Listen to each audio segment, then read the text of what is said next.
From Chris TV, this is Chris 6 News at 10. And good evening. Thanks for joining us. At the top tonight, local animal activists upset about some changes at Animal Care Services, specifically a decision made last week to stop performing heartworm tests on dogs when they're brought in.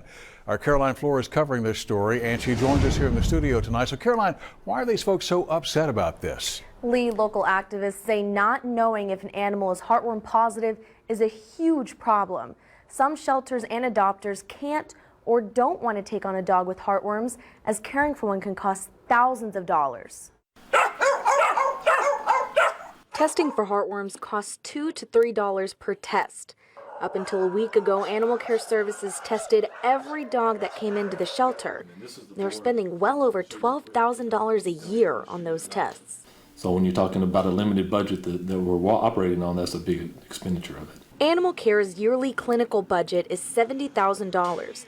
That money is used for spay and neuters and any other medical treatment that may be needed. Animal Care does the best they can with their funds they have, but we're limited in budget, and that's why we're seeing the problem we're seeing. More dogs are going to die because of a $2 heartworm test not being done. Animal Care will still test animals, but only if someone is interested in adopting. As for the shelters, they'll have to take the dog as is and do the test themselves. It's just a little more feasible for utilizing city taxpayers' money to have the rescues do that instead of taxpayers paying for it. Well, activists believe this new policy is going to backfire. Rescues aren't going to pull a dog, bottom line. They can't afford to pull dogs not knowing.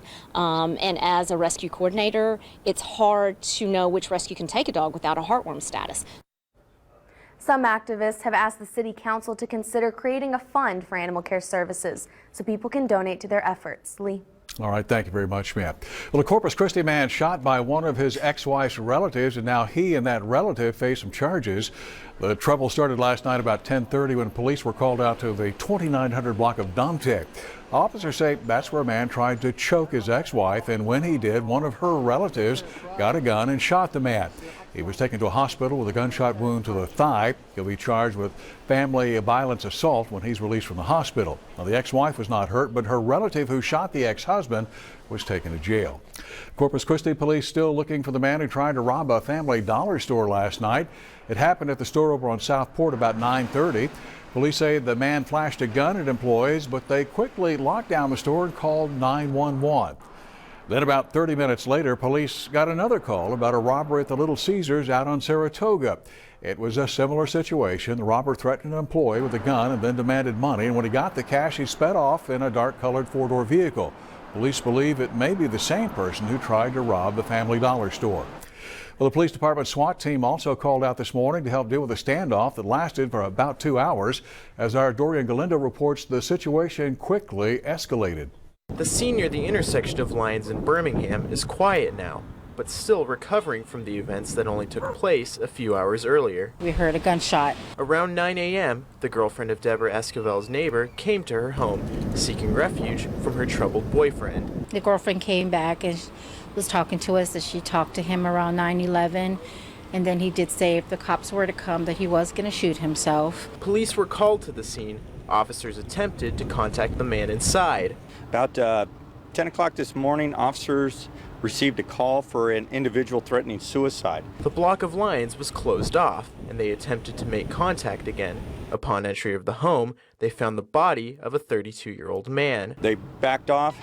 They attempted to contact the individual, but they also called the SWAT team and hostage negotiation team. Esquivel noted that she heard a gunshot from her neighbor's home next door. That's how it ended, like this, like we didn't know whether or not he was dead or, what happened. Neighbors said they spoke with the man who lived right here from time to time. They said he seemed like a generally calm person. There was nobody else in the house, and right now they're in the process of finishing the investigation. Dorian Galindo, Chris 6 News. Well, a woman convicted of murder may get a new trial, and a judge expected to make that decision this week. Now, back in December, Courtney Hayden was sentenced to 40 years in prison for shooting and killing Anthony Macias. But during the trial, the district attorney's office failed to turn over key evidence that likely would have helped in a self-defense claim. The prosecutor later notified the defense team about that mistaken letter. The defense team now seeking a new trial. Well, firefighters keeping an eye on a brush fire out on the island. The call on this one came in just before 6:30 this evening. Several acres of brush was burning out between St. Bartholomew and Packery Channel. Now, since there weren't any buildings in danger, it was decided to just let the flames burn themselves out. Fire crews have been out there since then monitoring the situation to make sure the fire doesn't change direction away from the water. And the Red Cross has stepped in to help two women who escaped this house fire earlier this evening. It was reported about 7:30 in the 1400 block of Stillman Avenue. Fire crews had to pry open part of the ceiling to get to the flames up in the attic. There was a lot of smoke damage to the house, but the fire damage contained to the attic space. No word yet on what caused that fire. The two women who lived there were able to make it out safely along with their dogs. Fire is, of course, always a concern when we have windy conditions, and there's still a bit of a breeze out there tonight. Here's meteorologist John Honore now with your first look at the weather. Yeah, that breeze helped to push temperatures up this afternoon despite the chilly start. We got down to 40 degrees and then jumped way up to 74, but those winds peaked at 38 miles an hour out of the southeast. This is all in response to a storm system that's up to our north. It's starting to push moisture in off the Gulf of Mexico in the form of low cloud cover. Clouds will be on the increase tonight, and eventually this storm system will usher in some much cooler air and some rain around here. We'll talk more about that coming up in just a few minutes. That monster winter storm that slammed the East Coast this weekend blamed for at least 25 deaths. And now that it's moved on, millions of folks are clearing driveways and sidewalks while road crews snowplow the highways. NBC's Jennifer Johnson has the latest on the storm's aftermath. The sounds of recovery as the dig out from the monster blizzard begins. Blue skies and quiet winds, a welcome change from the whiteout that paralyzed millions. It's not that real heavy wet stuff, so it's really not that bad cleaning up. It'll be days before life gets back to normal. Tractor trailer trucks and hundreds of cars need to be removed from highways from Pennsylvania to Kentucky. Hundreds of thousands of people are still without power. There's still a great deal of work to be done to conduct damage assessment and recover from a weather event of this severity. New York's airports are open, but the two Washington area airports remain closed. Rail service along the East Coast is limited. Coastal flooding is improving. Governors are still urging people to stay off the roads. The travel ban has been lifted. That does not mean people should go out and take a ride and see the sights. In Virginia, a buried fire hydrant hampered efforts to save this house. Heavy snow is collapsing roofs, this church in Pennsylvania, and the Washington Redskins training facility. But sunshine has led to celebration. A friendly snowball fight in Washington's DuPont Circle, sledding around the U.S. Capitol. A paralyzed East Coast is finally moving again. Hundreds of schools have canceled classes for Monday, and Congress has canceled votes scheduled for Tuesday and Wednesday, postponing any action until February 1st. Jennifer Johnson, NBC News, Washington. Now, experts say the economic impact of this blizzard could run as high as $850 million. Well, as the stormy weather blew through the state of Virginia, essential workers were able to get to work thanks to 4 members of the state's National Guard who had a pair of Humvees. They were busy all weekend long transporting doctors and nurses to and from work at hospitals. They even transported blood for the American Red Cross. And they've been pretty modest about what they did, saying it was just the neighborly thing to do. As far as I'm concerned, everybody in Virginia is my neighbor, and I'm out here helping my neighbors the best of my ability, and my fellow soldiers are doing the same thing. As of tonight, all the major interstates there in Virginia have been cleared and traffic is moving again. Well, comedian Jimmy Fallon doing his best to rally support for Flint, Michigan during that city's water crisis because of lead pollution. Fallon tweeted this morning to announce that he is donating $10,000 to water improvement efforts there. The money will go to the Community Foundation for Greater Flint to help support the recovery efforts. Fallon also asking for 10 of his friends to match his $10,000 donation. In politics, the Iowa caucus is just over a week away now, and we've learned there's a chance of a third-party candidate entering the fray. The Democrats are looking at the possibility that billionaire and former New York City Mayor Michael Bloomberg could enter the race, but experts believe that would only happen if Donald Trump, that is, and Ted Cruz or Bernie Sanders are their party's respective nominees. Today on Meet the Press, Hillary Clinton said she'll save Bloomberg the trouble. Well, I'm going to relieve him of that and get the nomination so he doesn't have to. Well, the polls now have Mrs. Clinton running neck and neck with Bernie Sanders in Iowa. Meanwhile, Cruz and Trump continue to battle for the GOP lead. The Iowa caucuses will be held on the 1st of February. Well, still to come, if you're tired of casting lures all day long or trying to keep bait alive, a recent graduate of A&M Corpus Christi has invented this lure designed to take all the hassle out of fishing. We'll show you how it works and explain how he came up with his idea. Stay with us.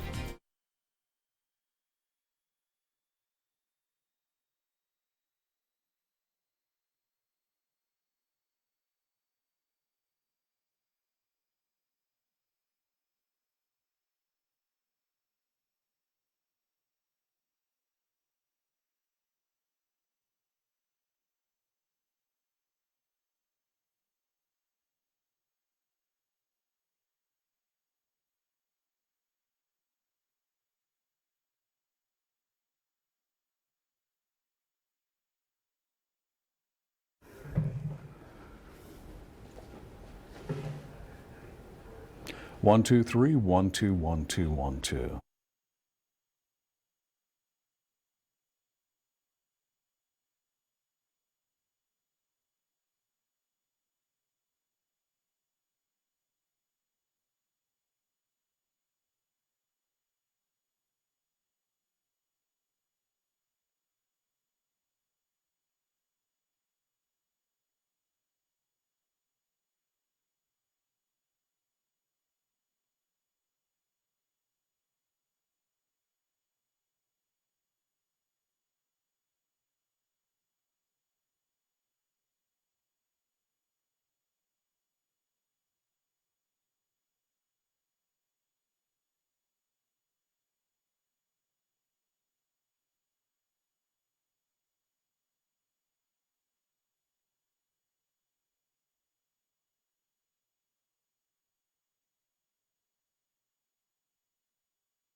Chris 6 News at 10 continues.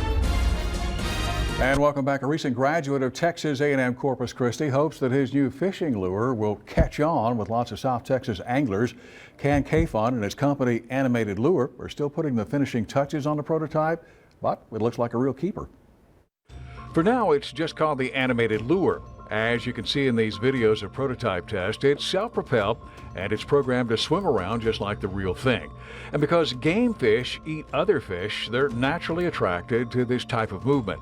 And Cafon says his lure is designed to take advantage of that biological inclination. The swim pattern is very important to us because we want to really capture this lifelike motion. He says a lot of time and effort went into studying real fish and modeling their movement with software. During his 3 years at A&M Corpus Christi, he fished a lot in the local waters around campus and says that helped catalyze his decision to solve a couple of problems that had bothered him since childhood. One was that his brother never went fishing with him and his father because he got bored when they didn't catch any fish, so he wanted to figure out how to catch more fish. Number two, he was puzzled at how his father was always casting and working the lure. And I would always say, why do you do this? And he said, well, I have to make sure that I make this illusion of my lure being alive so that other fish are attracted to it. So right away I have to fix that problem as well. And this is his team's solution.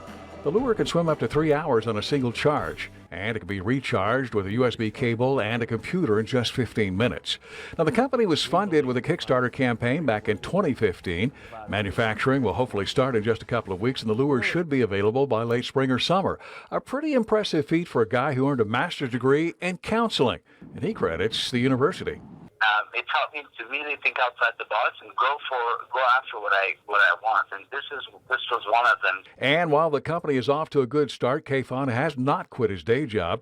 He's employed as a licensed professional counselor intern up in Dallas, and his long-term goal to have his own private counseling practice. Now, if you're interested in learning more about the lures or placing a pre-order for one, we have contact information posted for you on ChrisTV.com.